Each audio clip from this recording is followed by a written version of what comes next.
પોલીસની એક જ સ્પષ્ટ વાત છે, કાયદામાં રહેશો તો ફાયદામાં રહેશો। અમદાવાદના વસ્ત્રાલમાં અસામાજિક તત્વોની દાદાગીરી બાદ તંત્ર અને સરકાર દ્વારા કડક કાર્યવાહીના આદેશ આપવામાં આવ્યા। પોલીસે રાજ્યભરમાં ગુનાહિત પ્રવૃત્તિ સાથે સંકળાયેલા તત્વો સામે લાલા કરી છે। ત્યારે સુરતના કામરેજ વિસ્તારમાં અસામાજિક તત્વો દ્વારા કરાયેલા ગેરકાયદેસર દબાણ અને વીજ કનેક્શન દૂર કરવામાં આવ્યા।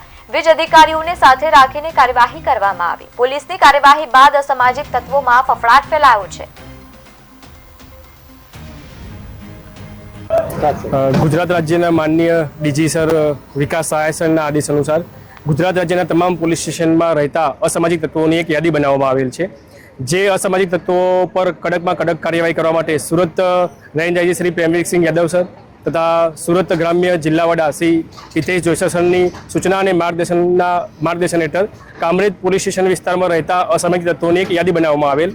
જે અનુસંધાને કામરેજ પોલીસ સ્ટેશન તરફથી છેલ્લા 3 દિવસની અંદર કામરેજ પોસ્ટે વિસ્તારમાં રહેતા અસામાજિક ટોટલ 13 તત્વોના ઘરે જીબી તથા સંબંધિત સત્તાધિકારીઓને સાથે રાખી તેમના વીજ કનેક્શન ગેરકાયદેસર છે કે કેમ તે બાબતે ચકાસણી કરી કુલ 8 ઈસમોના વીજ કનેક્શન દૂર કરી અને તેમનો દંડની કાર્યવાહી કરવામાં આવેલ છે તથા એક ઈસમનું ગેરકાયદેસર બાંધકામ દૂર કરવામાં આવેલ હતું।